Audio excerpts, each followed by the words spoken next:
G'day guys, welcome to another unboxing. I'm very excited about this unboxing because this is the Thunder Tiger ST4 G3. This is a 1/8 scale 4-wheel drive brushless buggy, monster climbing, run over your neighbour's cat type of truck thing, and it's massive and it's bulky and it's beefy and it's awesome. Unfortunately, I'm not going to be taking it out of the box physically like you would normally with an unboxing, and the reason for that is because the car was actually on display on top of the box when I bought it. The guys where I bought it from only had the one, and I figured, well, bugger it, I'm not going to pack it back up and do this whole unboxing thing, which can be a little bit boring to watch sometimes. So I figured I'll just show you the box as you see it. You can see it's quite large. There's a few little details along the side there. The car comes in a couple of different colours. You can see there's a picture of the chassis. Some more silver one there, which looks really cool. And that's pretty much the box. It's absolutely huge. But getting onto the contents that you actually get when you open one of these guys. First off, you get all that. Bunch of little bits and pieces, spare parts. You got some plastic bits here, look very cool. A few little tools here. I've already opened up the packet for this one, but everything is still in there. I've also got a couple of really mammoth wrenches. I think you can use these on your push bike as well, or maybe even your motorbike, because they're just huge. Look at the size of these things. You got some sway bars over here as well, spare one. I've also got some spacers for your shocks, so you can adjust your spring rate on your buggy. Kind of cool. Get some leads as well. This is so you can run your lipos and plug them into the one outlet. Yep. And of course you get a whole bunch of manuals and instructions and how-to guides, and you got something for the radio there, and some literature for the motor, some stickers for your wheels so you can stick them on so they look like that, and of course for the buggy itself. What else you get? Pow! You get one of these. You get a 2.4 gigahertz radio, runs on 6 AA's, collapsible antenna, a few little trimmings, blah blah blah. It's got a binding button at the back, which is kind of cool. This one allows you to bind to a couple of little different cars that have the same controller, so when you go out and if you've got a buggy, a truggy and a monster truck, you really only need to take one remote with you, and you just synchronize it with the car that you want to use, and hey presto, you can use this guy with multiple cars. Very cool little radio, I think, but you know, nothing too fancy at the same time. So alright, now for the main event, the car.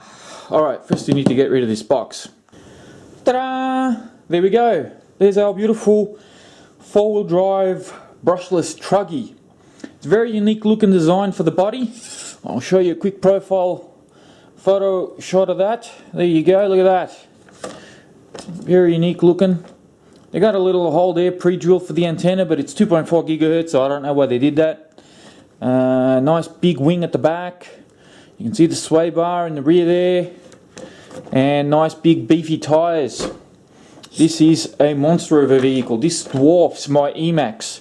The E-Max sits higher, but this is much longer and a bit wider as well. Especially with the wing, it's really quite a big car. But let's have a quick look underneath. So here we have the signature Thunder Tiger chassis. This chassis is shared with a monster truck and a buggy as well. Beautiful detail, really clever design.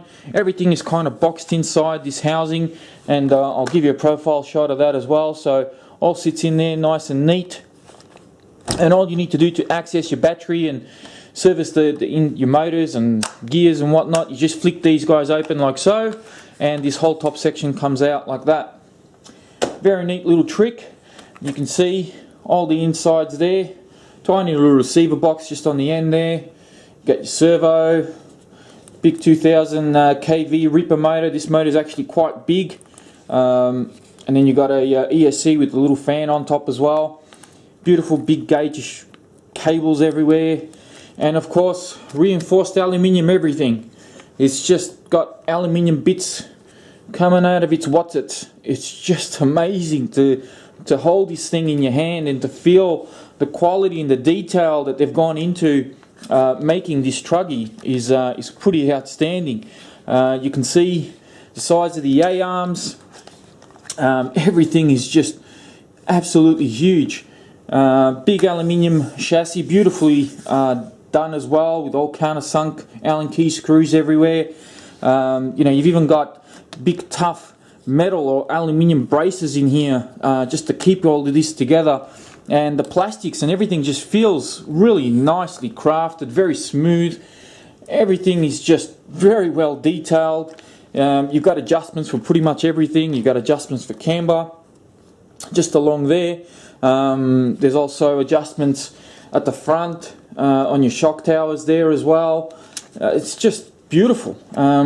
There's a little antenna. I've already pre-installed that. It doesn't come like that. It's not much I can really say that you guys aren't seeing.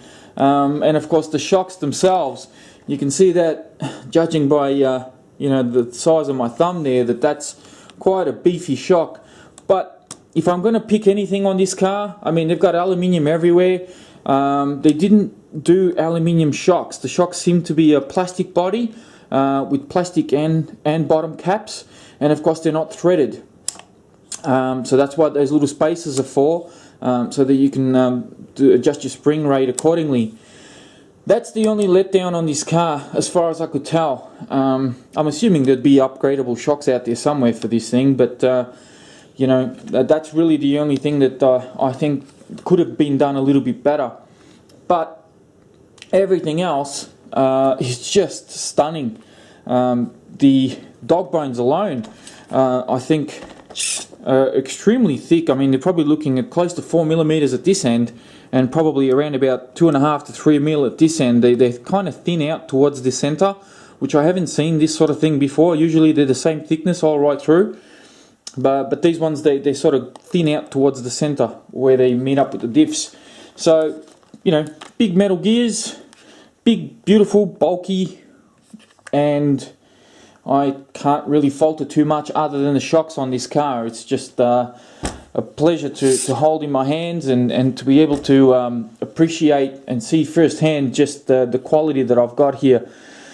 And that is pretty much it, guys. This is my new Thunder Tiger ST4 4-wheel drive brushless truggy. Beautiful machine, well crafted, very beefy, very strong, what seems to be very strong. And I can't wait to take this out and give it a bit of a run and put it up for you guys to see how this car performs. I'll be running it both on nickel metal hydrate and LiPo batteries to give you an idea of power difference and how the motor and the ESC perform under those circumstances. But for now, I'll leave you to it. Although I will say one more thing. I figured I'll give the guys that I bought this from a bit of a plug. Because they did look after me over at my local hobby shop. The hobby shop is Radical Hobbies in Mahoney's Road in Campbellfield here in Melbourne. Feel free to go check them out. They've got a whole bunch of different products and different brands. They stock a lot of HPI gear as well. If you're a fan of HPI, that is a nice place to go check them out. And I figured I'll just give them a bit of a plug because they looked after me there. But for now, I'll leave you to it, and I'll see you next time. Thanks for watching. Bye.